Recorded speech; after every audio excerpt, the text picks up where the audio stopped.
Hello guys.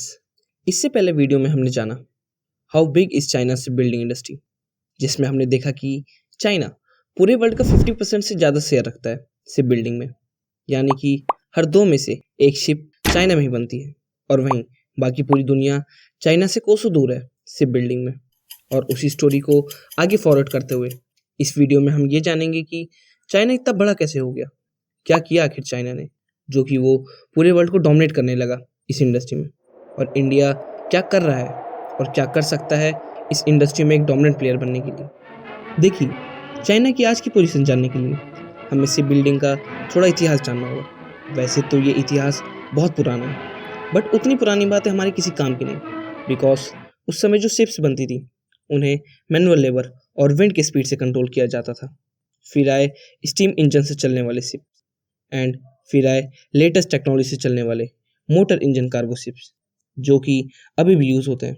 इसीलिए हम शुरुआत करते हैं 18वीं सदी से।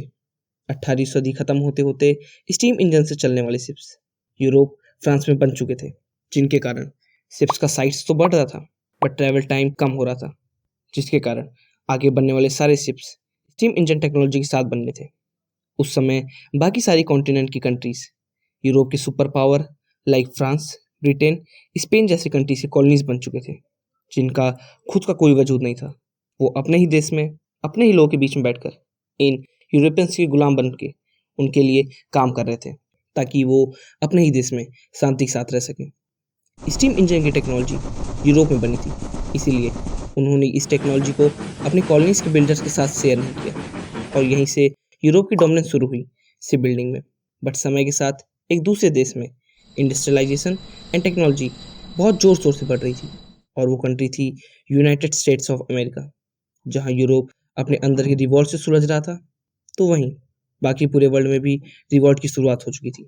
सब कॉलोनीज अब आज़ादी चाहती थी, बट यूरोप के सुपर पावर उस सोने की मुर्गी को अपने हाथ से जाने नहीं देना चाहते थे, जो कि काफ़ी सदी से उनके लिए सोने का अंडा दे रही थी, जिसके कारण यूरोप का पूरा ध्यान युद्ध करने में था, तो वहीं यूएसए का ग्रो करने में। और इसी कारण यूएसए मेजर प्रोड्यूसर बन चुका था कार्गो शिप्स का। वर्ल्ड वॉर के समय में तो यूएसए इस इंडस्ट्री को डोमिनेट कर रहा था, लेकिन जैसे जैसे टाइम आगे बढ़ रहा था, ग्लोबलाइजेशन एक ज़रूरत बन चुकी थी। उसी के साथ डिमांड बढ़ रही थी शिप्स की, भारी भरकम शिप जो कि ज़्यादा बहुत ज़्यादा सामान एक साथ लेके जा सकें। लेकिन यूएसए में लेबर वेजेस काफ़ी बढ़ चुके थे बाकी पूरी दुनिया के कंपैरिजन में, और इसी कारण यूएसए के मेजर बिल्डर्स ने एशिया की countries Japan and south Korea की तरफ देखा, जो कि उस समय तक मेजर यूएस अलाय बन चुके थे एशिया में, जहां चीप लेबर और स्टेबिलिटी दोनों थी, क्योंकि इन दोनों कंट्रीज ने काफ़ी मेजर वॉर देखी थी, और अब ये शांति और समृद्धि की ओर बढ़ना चाहते थे। और ये यूएसए के लिए भी विन विन सिचुएशन थी, क्योंकि यूएसए की कंपनीज अब ज़्यादा प्रॉफिट कमाती, एंड ये एक तरीके से यूएसए का सपोर्ट था अपने एलाइज के लिए, जिससे यूएसए और उसके एलाइज के बीच का संबंध और भी गहरा होते गया। और इसी कारण जापान एंड साउथ कोरिया ने बहुत ग्रो किया इस इंडस्ट्री में।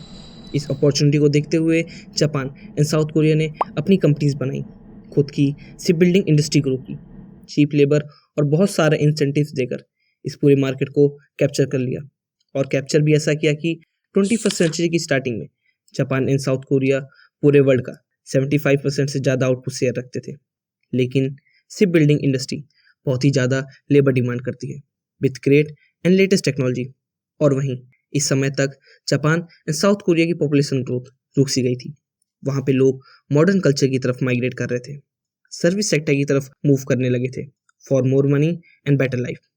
एंड यही एंट्री होती है चाइना की।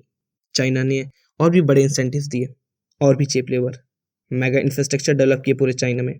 चाइना अपनी कंपनीज को स्किल्ड लेबर दे रहा था, फ्री में ज़मीन दे रहा था ज़्यादा से ज़्यादा शिपयार्ड बनाने के लिए। शिपयार्ड को कोस्टल बाउंड्रीज में ही बनाया जा सकता है, एंड चाइना के पास कोस्टल एरिया की कोई भी कमी नहीं थी। शिप बिल्डिंग इंडस्ट्री बहुत ही हाई कॉस्ट इंडस्ट्री है, बहुत ही ज़्यादा अमाउंट ऑफ मनी लगाना पड़ता है स्टार्टिंग में। एक समय में तो चाइना ने 17% सेल्स टैक्स से भी छूट दी हुई थी अपने शिप बिल्डर्स को। एंड 2010 से 2018 के बीच में चाइना ने रफली $132 billion combined direct and state owned bank के थ्रू सपोर्ट किया था अपनी इंडस्ट्रीज को। चाइना के leading government own company like कॉस्को semi corporation and China merchant group China के 50% से ज़्यादा शिप्स प्रोड्यूस करते हैं। इतने बड़े बड़े गवर्नमेंट प्लेयर्स होने के बाद भी चाइना ने अपने प्राइवेट प्लेयर्स को काफ़ी सब्सिडी दी ताकि वो ग्रो कर सके इस कॉम्पिटिटिव मार्केट में।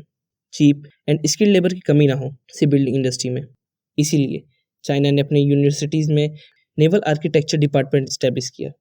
इस कोर्स को पढ़ने वाले स्टूडेंट्स को एक्स्ट्रा स्कॉलरशिप भी दी गई ताकि ज़्यादा से ज़्यादा स्टूडेंट इस कोर्स को पढ़ें, जिसके कारण चाइना को स्किल्ड इंजीनियर मिलते गए जिन्होंने latest and new technology develop की for Chinese ship building industry. और इसी सब की वजह से चाइना में आज 1000 से ज़्यादा कंपनीज हैं। हाँ, वो बात अलग है कि 2017 के करीब चाइना में 1400 से ज़्यादा कंपनीज थी, बट ये नंबर भी काफ़ी बड़ा है। चाइना के मेगा इंफ्रास्ट्रक्चर लाइक इस छोटे से टापू को देखिए, जिसको देखकर लगता है कि ये पूरा रीजन एक बड़ी सी ओपन फैक्ट्री हो जिसका काम सिर्फ चिप्स प्रोड्यूस करना हो। ये एक चाइना का छोटा सा टापू और इसके आसपास का रीजन इतनी चिप्स प्रोड्यूस करता है एक साल में जितना इंडिया का पूरे साल भर का आउटपुट नहीं है। और अगर हम गौर से देखें तो इसी एक प्लेस पे China military and commercial cargo ships दोनों ही प्रोड्यूस करता है, जिससे हमें एक क्लियर इमेज मिलती है कि क्यों चाइना की नेवी आज लार्जेस्ट नेवी है नंबर ऑफ वेसल्स के हिसाब से। लेकिन अब बहुत लोग पूछेंगे फिर यूएसए क्या कर रहा था जब उसका राइवल चाइना इतना ग्रो कर रहा था। देखिए, ऐसा नहीं है कि यूएसए ये सब रोकना नहीं चाहता था, बट चाइना ने शिप प्रोडक्शन इतना सस्ता कर दिया था इंसेंटिव दे देकर कि यूएसए के बिल्डर्स कुछ कर नहीं सकते थे। आज यूएसए के शिप बिल्डर्स सिर्फ यूएसए की नेवी पर डिपेंडेंट है। यूएसए की नेवी आज लार्जेस्ट और इकलौती फर्म है नंबर ऑफ ऑर्डर्स के मामले में फॉर यूनाइटेड स्टेट्स बिल्डर्स। लेकिन इतना सब हो रहा था तो हमारा भारत किधर था? हर एक मेजर कंट्री इतनी बड़ी इंडस्ट्री को कैप्चर करने में लगी थी, तो क्या हमें ये सब दिखाई नहीं दे रहा था? देखिए, इंडिया शिप बिल्डिंग इंडस्ट्री को लेकर अंधा नहीं था। Ship building industry high labour demand करने वाली इंडस्ट्री है। इंडिया के पास लेबर के साथ साथ स्किल इंजीनियर भी थे जो कि साउथ कोरिया की शिप बिल्डिंग इंडस्ट्री के लिए काम कर रहे थे। गवर्नमेंट की इंटेंशन भी थी, सारे डेमोग्राफिक्स भी सूट कर रहे थे, बट कभी गवर्नमेंट ने एकदम फोकस होकर के काम नहीं किया। कोई ऐसा अर्जेंट एंड इमीडिएट डिसीजन नहीं लिया जो कि पूरा गेम ही चेंज कर दे। ऐसा भी नहीं था कि गवर्नमेंट ने पूरी तरह से सपोर्ट नहीं किया, बट जिस लेवल पे चाइनीज़ गवर्नमेंट कर रही थी उस तरह सपोर्ट करना मुश्किल भी था। उस टाइम पे साउथ कोरिया और जापान दोनों के बिल्डर्स चाइना में निवेश कर रहे थे। उस टाइम कार्गो शिप की डिमांड इस तरह से बढ़ रही थी कि जापान एंड साउथ कोरिया की कंपनीज उन ऑर्डर्स को पूरा ही नहीं कर पा रहे थे, तो वो ऑर्डर्स को चाइनीज़ कंपनीज को ट्रांसफ़र कर दे रहे थे, जो कि चाइना के लिए एक ऑलरेडी प्लस पॉइंट था। हाँ, तो कुछ लोग पूछेंगे कि जापान एंड साउथ कोरिया तो इंडिया के ज़्यादा अच्छे फ्रेंड हैं, तो उन्होंने इंडिया के बदले चाइना को क्यों चुना? देखिए, हम लोग बात कर रहे हैं कोल्ड वॉर समय की, और उस समय चाइना ज़्यादा अच्छा दोस्त था USA, Japan and south Korea के लिए बजाय इंडिया के, जो कि उस समय यूएसएसआर का एक मेजर एलाई माना जाता था। आज इंडिया का most of the trade foreign cargo ही संभालते हैं, जो कि डेंजरस है किसी भी कंट्री के लिए, क्योंकि फॉरेन कंपनीज सिर्फ प्रॉफिट के लिए काम करते हैं। अगर कोई इमरजेंसी या फिर वॉर जैसी प्रॉब्लम आई तो ये कंपनीज अपना हाथ भी खींच सकते हैं। लेकिन सब कुछ इतना अच्छा भी नहीं है शिप बिल्डिंग इंडस्ट्री में, काफ़ी गैप है जो कि इंडियन कंपनीज फिल कर सकती हैं।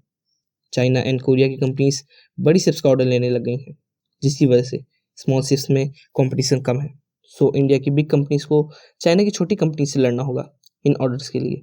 स्मॉल कार्गो शिप्स के लिए इंफ्रास्ट्रक्चर भी मिनिमम ही लगता है, जो कि इंडिया के अभी करंट इंफ्रा को सूट भी करता है।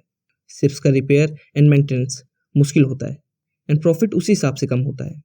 सो इंडिया शिप्स के मेंटेनेंस को टारगेट कर सकता है। हाँ, रिपेयर का काम काफ़ी मुश्किल एंड रिस्की होता है, बट इंडियन कंपनीज को कहीं ना कहीं से तो शुरुआत करनी ही होगी फॉरेन कंपनीज को अट्रैक्ट करने के लिए। एंड मोस्टली ज़्यादा काम तो गवर्नमेंट को करना होगा अपने प्रॉफिट के लिए एंड दुनिया से कॉम्पीट करने के लिए। फोकस्ड होकर के लॉ एंड पॉलिसीज़ लानी होंगी। स्टार्टिंग में फ्री में रिसोर्सेज देने होंगे, टैक्सेस में छूट देनी होगी चाइना की तरह, एंड मोस्ट इम्पॉर्टेंट अपने फाइनेंशियल इंस्टीट्यूशन से हेल्प करनी होगी ताकि न्यू कंपनीज ओपन हो। बिकॉज ओल्ड कंपनीज को एक्सपीरियंस तो होता है, बट वो उस फ्रीक्वेंसी से चेंज नहीं होना चाहती हैं जिसकी डिमांड है आगे निकलने के लिए। और इंडिया अपनी सॉफ्ट पावर एंड इन्फ्लुएंस की मदद से वेस्टर्न कंट्रीज़ के साथ ये प्रॉब्लम डिस्कस कर सकता है और उनको अपनी इंडस्ट्री की तरफ झुका सकता है। बट उससे पहले इंडियन शिप बिल्डिंग इंडस्ट्री को एक लेवल अचीव करना होगा। अब आगे देखते हैं क्या इंडियन गवर्नमेंट इस प्रॉब्लम को सीरियस लेती है या नहीं, और लेती है तो क्या स्टेप्स लिए जाते हैं इन प्रॉब्लम से निपटने के लिए।